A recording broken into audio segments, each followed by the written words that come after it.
بسم اللہ الرحمن الرحیم۔ السلام علیکم ورحمۃ اللہ وبرکاتہ۔ یہ ہدایت الناو کا 35واں سبق ہے۔ اس سبق میں آپ افعال ناقصہ اور افعال مقاربہ پڑھیں گے۔ پہلے آپ اس سبق کی عبارت دیکھ لیں۔ الافعال الناقصۃ افعال وضعت لتقریر الفاعل علی صفۃ غیر صفۃ مصدرها وهي كان وصار واصبح وامسى الى آخرها، تدخل على الجملة الاسمية لإفادة نسبتها حكم معناها، فترفع الأول وتنصب الثانية، فتقول كان زيد قائما. وكان على 3 أقسام: ناقصة وهي تدل على ثبوت خبرها لفاعلها في الماضي إما دائما نحو وكان الله عليما حكيما، أو منقطعا نحو كان زيد شابا، وتامة وهي بمعنى ثبت وحصل نحو كان القتال أي حصل القتال، وزائدة وهي لا يتغير بإسقاطها معنى الجملة كقول الشاعر جياد بني أبي بكر تسامى على كان المسومة العراب أي على المسومة، وصار للانتقال نحو صار زيد غنيا، وأصبح وأمسى وأضحى تدل على اقتران مضمون الجملة بتلك الأوقات نحو أصبح زيد ذاكرا أي كان ذاكرا في وقت الصبح، وتكون بمعنى صار نحو أصبح زيد غنيا، وتكون تامة بمعنى دخل في الصباح والضحى والمساء، وظل وبات يدلان على اقتران مضمون الجملة بوقتيهما وهما النهار والليل نحو ظل زيد كاتبا، ويكونان بمعنى صار. وما زال وما فتئ وما برح ومن فك تدل على استمرار ثبوت خبرها لفاعلها مذ قبله نحو ما زال زيد أميرا، ويلزمها حرف النفي. وما دام يدل على توقيت أمر بمدة ثبوت خبرها لفاعلها نحو أقوم ما دام الأمير جالسا، وليس يدل على نفي معنى الجملة حالا وقيل مطلقا نحو ليس زيد قائما. وقد عرفت بقية أحكامها في القسم الأول فلا نعيدها. أفعال المقاربة هي أفعال وضعت للدلالة على دنو الخبر لفاعلها، وهي 3 أقسام: الأول للرجاء وهو عسى، وهو فعل جامد لا يستعمل منه غير الماضي، وهو في العمل مثل كاد إلا أن خبره فعل مضارع مع أن نحو عسى زيد أن يقوم، ويجوز تقديم الخبر على اسمه نحو عسى أن يقوم زيد، وقد يحذف أن نحو عسى زيد يقوم. والثاني للحصول وهو كاد وخبره مضارع دون أن نحو كاد زيد يقوم، وقد تدخل أن نحو كاد زيد أن يقوم. والثالث للأخذ والشروع في الفعل وهو طفق وجعل وكرب وأخذ، واستعمالها مثل كاد نحو طفق زيد يكتب إلى آخرها، وأوشك واستعمالها مثل عسى وكاد. یہ افعال کی بحث چل رہی ہے تو اس میں یہ افعال ناقصہ کا بیان شروع کر رہے ہیں۔ ان افعال کو افعال ناقصہ اس لیے کہا جاتا ہے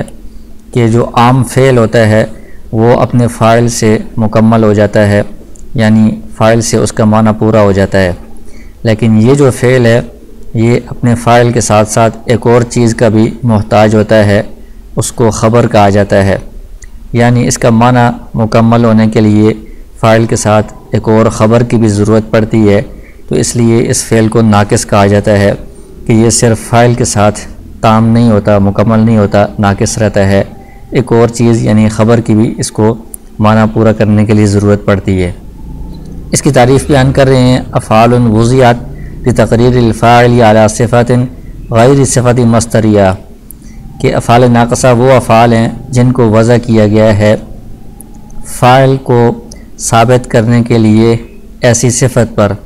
جو کہ اس فعل کے مصدر کی صفت کے علاوہ ہو۔ مطلب یہ ہے کہ یہ اپنے فاعل کے لیے کسی صفت کو ثابت کرتے ہیں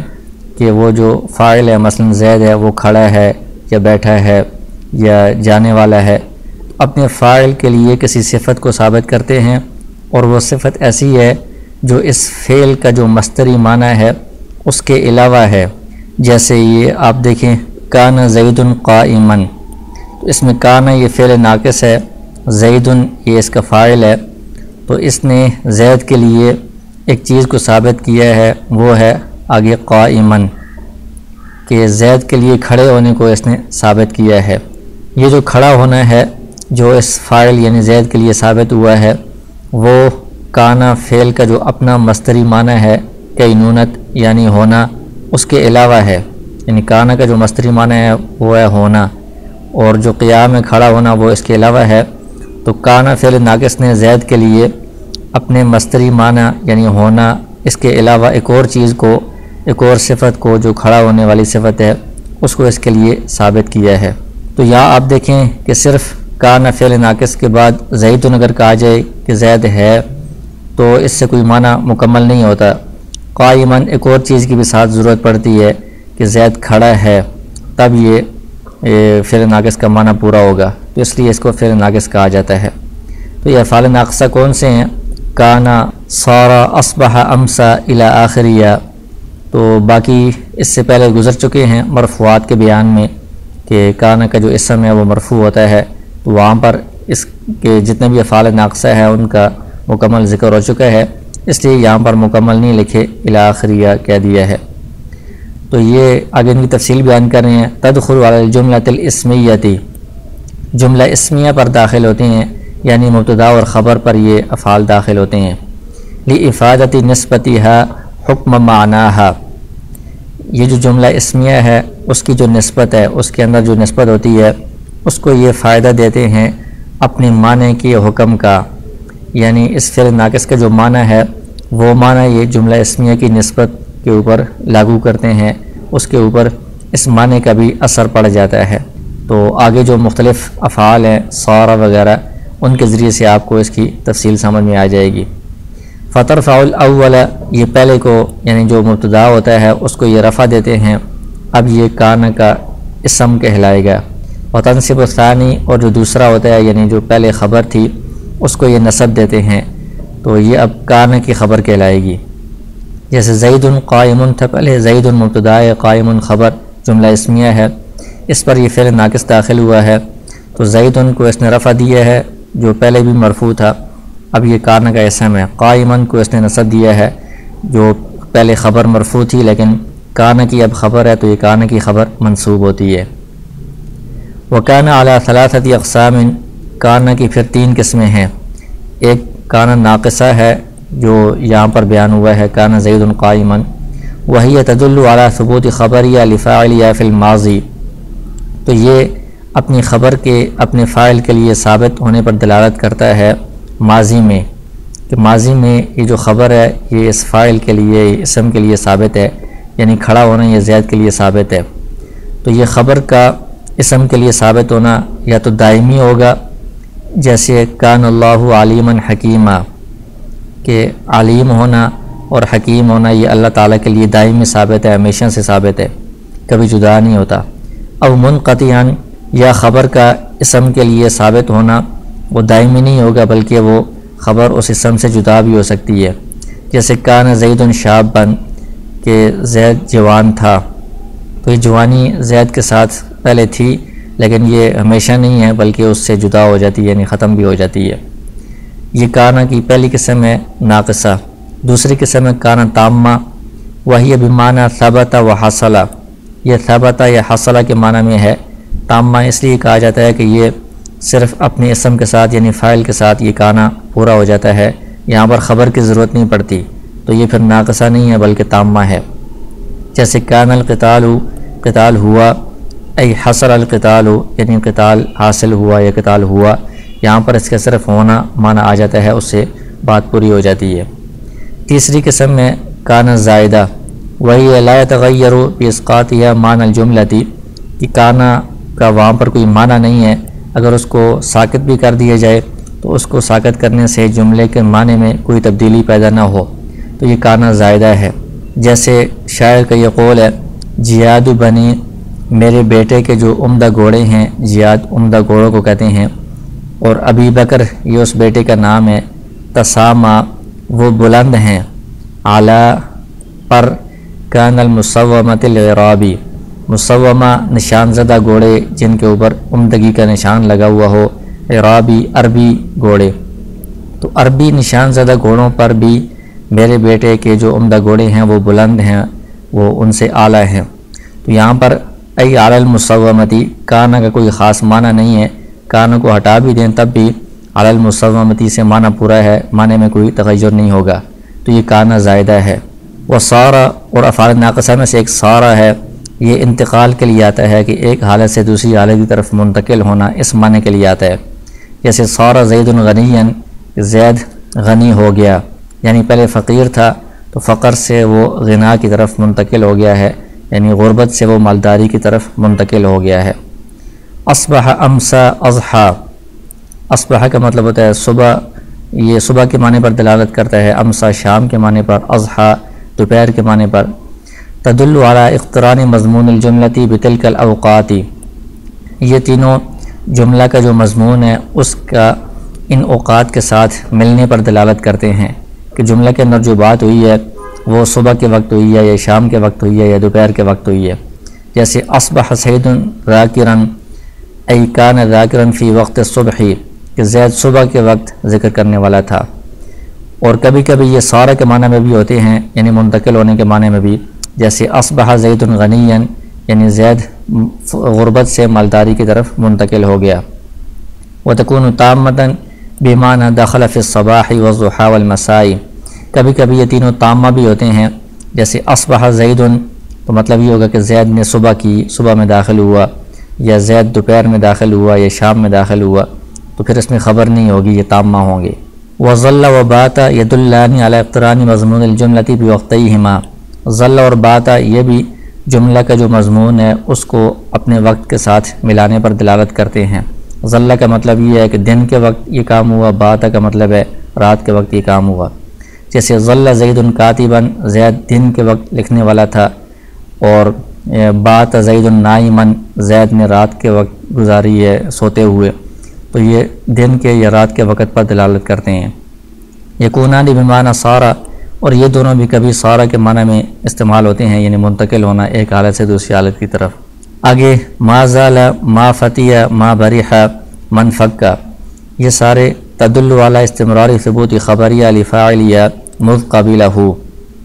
یہ سارے اس بات پر دلالت کرتے ہیں کہ ان کی جو خبر ہے وہ ان کے فاعل کے لیے مستقل طور پر ثابت ہے جب سے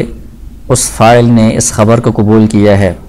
یعنی ان کا جو فاعل ہے اس نے خبر کو جب قبول کیا ہے اس کے بعد سے وہ خبر اس فاعل کے ساتھ مسلسل ثابت ہے، مستقل طور پر ثابت ہے، اس سے الگ نہیں ہوئی۔ جیسے ما زال زید امیرا، زید مسلسل امیر ہے، جب سے زید نے امارت کو قبول کیا ہے اس وقت سے ابھی تک وہ مسلسل برابر وہ امیر چلا آ رہا ہے، امارت اس سے الگ نہیں ہوئی۔ تو وَيَلْزَمُهَا حرف النفی، ان جو افعال ہیں ان کے ساتھ حرف نفی ما کا آنا یہ لازم ہوگا، یہ ان سے جدا نہیں ہو سکتا، کیونکہ ان کا اپنا جو معنی ہے وہ نفی والا ہے، زالہ کا مطلب ہے زائل ہونا، تو اس نفی کے ساتھ جب حرف نفی آئے گا تو نفی کی نفی سے اس بات والا اور استمرار والا معنی پیدا ہوگا کہ مسلسل یہ کام ہو رہا ہے۔ اگر حرف نفی کو ہٹا دیں گے تو پھر یہ زالہ کا مطلب تو نفی والا ہے کہ زال زید امیراً، زید کی جو امارت ہے وہ زائل ہو گئی ہے، پھر تو اس کا معنی بدل جائے گا، تو اس لیے ان کے ساتھ حرف نفی لازم ہوتا ہے۔ وما دام يدل على توقيت امر بمدة ثبوت خبریہ لفاعلیہ، ما دام یہ دلالت کرتا ہے کسی معاملے کو موقت کرنے پر، اس کا جو فاعل ہے اس کے لیے اس ما دامہ کی خبر کے ثابت ہونے کی مدت کے ساتھ، یعنی جب تک ما دامہ کی خبر ما دامہ کے فاعل کے لیے ثابت ہے اس مدت تک یہ معاملہ موقت ہے، یہ کام ہوگا، اس بات پر یہ دلالت کرنے کے لیے آتا ہے۔ جیسے اقوم ما دام الامیر جالسا، کہ میں کھڑا ہوں جب تک امیر بیٹھا ہے، مطلب کیا ہے کہ یہ جو میرے کھڑے ہونے کا جو معاملہ ہے اس کو میں موقت کر رہا ہوں اس وقت تک جب تک کہ امیر بیٹھا ہوگا۔ تو ما دامہ کی جو خبر ہے جلوس بیٹھا ہونا، یہ اس کے فاعل امیر کے لیے ثابت ہے جب تک اس وقت تک اقوم میں کھڑا رہوں گا، تو اس کا مطلب یہی ہوا کہ ما دامہ کا فاعل کے لیے ما کی خبر جب تک ثابت ہے اس وقت تک یہ معاملہ موقت ہوگا، یہ کام ہوتا رہے گا۔ وَلَيْسَ يَدُلُّ عَلَى نَفْيِ مَعْنَى الْجُمْلَةِ حَالًا وَقِيلَ مُطْلَقًا، لیسا یہ جملے کے معنی کی نفی پر دلالت کرتا ہے حال میں یعنی موجودہ زمانے میں کہ یہ کام ابھی نہیں ہو رہا۔ بعضوں نے کہا کہ مطلقاً یعنی ماضی میں یا حال مستقبل کسی بھی زمانے میں یہ نفی پر دلالت کرتا ہے، جیسے لیس زید قائم، زید کھڑا ہونے والا نہیں ہے۔ وقد عرفت بقیت احکامیہ فی القسم الاول فلا نعیدها، افعال ناقصہ کے باقی جو احکام ہیں وہ پہلی جو قسم ہے مرفوعات کے بیان میں گزر چکے ہیں، اب ان کو یہاں پر دوبارہ ہم نہیں دہراتے۔ آگے ہیں افعال مقاربہ، ان کو مقاربہ اس لیے کہا جاتا ہے کہ یہ فعل کے قریب ہونے پر دلالت کرتے ہیں کہ یہ کام قریب ہے اور امید ہے کہ یہ جلد یہ کام ہو جائے۔ یہ افعال وضعت للدلالت علی دنو الخبر لفاعلیہ، یہ ایسے افعال ہیں جو وضع کیے گئے ہیں اس بات پر دلالت کرنے کے لیے کہ یہ جو خبر ہے یہ ان کے فاعل کے لیے قریب ہے، یعنی خبر ان کے فاعل کے قریب ہے، امید ہے کہ جلد یہ ثابت ہو جائے۔ ان کے اندر بھی ایک اسم ہوتا ہے جو ان کا فاعل ہوتا ہے اور ایک آگے خبر ہوتی ہے، اس سے مل کر یہ مکمل ہوتے ہیں، اور اس میں بھی افعال ناقصہ کی طرح اسم مرفوع ہوتا ہے اور خبر منصوب ہوتی ہے۔ اور آگے ان کی 3 قسمیں ہیں۔ الاول للرجاء، پہلی قسم یہ ہے کہ امید کے لیے، یہ امید کے معنی پر یہ دلالت کرتا ہے، یعنی خبر کا فاعل کے قریب ہونا یہ اس کی امید کی جا رہی ہے۔ وہ عصا، اور یہ فعل جو ہے وہ عصا ہے۔ وہ فعل جامد، عصا ایک فعل جامد ہے، لا یستعمل منہ غیر الماضی، ماضی کے علاوہ اس سے باقی افعال استعمال نہیں ہوتے، یعنی مضارع، امر وغیرہ اس سے استعمال نہیں ہوتے، ماضی کے بھی چند ایک صیغے استعمال ہوتے ہیں۔ وہو فی العمل مثل قادہ، اور یہ قادہ کی طرح عمل کرتا ہے، قادہ کا عمل آگے آ رہا ہے۔ الا ان خبرہ فعل مضارع مع ان، اس کا جو فاعل ہے وہ تو مرفوع ہوتا ہے اور اس کی جو خبر ہے وہ فعل مضارع ہوتی ہے، ان کے ساتھ ہوتی ہے۔ نحو عسى زید ان یقوم، کہ قریب ہے کہ زید کھڑا ہو، یا امید ہے کہ زید کھڑا ہو، یعنی کھڑا ہونا یہ زید کے قریب ہے، اس بات کی امید کی جا رہی ہے۔ تو زید یا عصا کا اسم ہے یا فاعل ہے، یہ مرفوع ہے۔ ان یقوم یہ اس کی خبر ہے اور یہ محلاً منصوب ہے، تو یہ اس کی خبر فعل مضارع ہے اور ان کے ساتھ ہے۔ ويجوز تقدیم الخبر علی اسمہ، اور اس کی جو خبر ہے اس کو اس کی اسم پر مقدم کرنا بھی جائز ہے، جیسے عسى ان یقوم زید، تو اس صورت میں ان یقوم زید پورا جملہ عصا کا فاعل بنے گا مصدر کی تعویل میں ہو کر، اس میں خبر کی ضرورت نہیں پڑے گی۔ وقد یحذف ان نحو عسى زید یقوم، خبر جو فعل مضارع ہوتی ہے اس سے ان کو بعض اوقات حذف بھی کر دیا جاتا ہے، تو عسى زید یقوم ہوگا۔ والثانی للحصول، اور دوسری قسم حصول کے لیے ہے، یعنی افعال مقاربہ کی جو دوسری قسم ہے وہ کسی کام کے حاصل ہونے کے لیے کہ اس کی جو قربت ہے وہ حاصل ہو چکی ہے۔ وہو قادہ، اور وہ فعل قادہ ہے، خبر مضارع دون ان، اس کی خبر بھی فعل مضارع ہوتی ہے لیکن ان کے بغیر ہوتی ہے، جیسے قاد زید یقوم، قریب ہے کہ زید کھڑا ہو، یعنی زید کے لیے کھڑا ہونا یہ قریب ہے، تو اس کی جو قربت ہے وہ حاصل ہو چکی ہے، اس کی صرف امید نہیں ہے بلکہ اس کا یقین ہے۔ وقد تدخل ان نحو قاد زید ان یقوم، کبھی کبھی خبر کے اندر ان بھی داخل ہو جاتا ہے۔ والثالث للاخذ والشروع فی الفعل، تیسری قسم ہے افعال مقاربہ کی کہ فعل کے اندر شروع ہو جانا یا فعل کے اندر لگ جانا، اس کام کو شروع کر دینا، اس پر وہ افعال دلالت کرتے ہیں، اور وہ یہ ہیں طفق، جعل، قرب، اخذ، ان کا مطلب یہ ہوتا ہے کہ یہ فعل شروع ہو گیا ہے، کوئی بندہ اس کام میں لگ گیا ہے، اس کام میں وہ شروع کر دیا ہے اس نے یہ کام، تو ان کا استعمال قادہ کی طرح ہی ہے، جیسے طفق زید یکتب، کہ زید لکھنے لگ پڑا ہے یا زید لکھنا شروع ہو گیا ہے، تو اس کی جو خبر ہے وہ فعل مضارع ہوگی، ان کے بغیر ہوگی۔ وأوشک، واستعمال ہوا مثل عسى وقاد، اوشک یہ بھی قریب کے لیے استعمال ہوتا ہے کہ قریب ہے کہ ایسا ہو، اور اس کے لیے بھی عسى اور قاد کی طرح وہی ایک اسم ہوتا ہے اور ایک خبر ہوتی ہے، اور خبر فعل مضارع ہوگی، کبھی ان کے ساتھ کبھی ان کے بغیر، تو اسی طرح اس کا بھی استعمال ہوتا ہے۔